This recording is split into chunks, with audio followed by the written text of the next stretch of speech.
சூப்பரான டேஸ்ட்டான தூதுவளை துவையல் எப்படி செய்கிறது அப்படின்னு தான் பார்க்க போகிறோம். ஒரு பேனில் வந்து எண்ணெய் ஊற்றிக்கலாம், பட்டை மிளகாய் கொஞ்சம் போட்டுக்கலாம், வெள்ளை உளுந்து கொஞ்சம், கருப்பு உளுந்து கொஞ்சம், கடலைப்பருப்பு கொஞ்சம், இது எல்லாத்தையும் போட்டு நம்ம நல்லா வறுத்துக்கலாம். இது பெஸ்ட்டு மெடிசன் ஃபார் கோல்டு, எல்லாத்துக்குமே ரொம்ப நல்லது.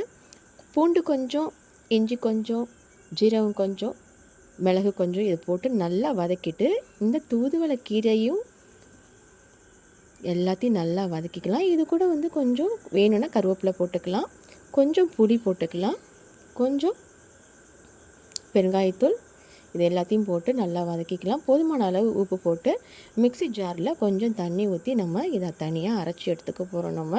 இது சுடு சாதத்தில் போட்டு உடம்பு முடியாத நேரத்தில் இதை வந்து லைட்டாக நம்ம வந்து நல்லெண்ணெய் ஊற்றி நம்ம சாப்பிட்டோன்னா ரொம்பவே நல்லது உடம்புக்கு. சளி, இருமல் எல்லாத்துக்குமே, நெஞ்சு சளிக்கு ரொம்பவே பெஸ்ட்டு மெடிசன் இது. கண்டிப்பாக நீங்களும் ட்ரை பண்ணி பாருங்கள்.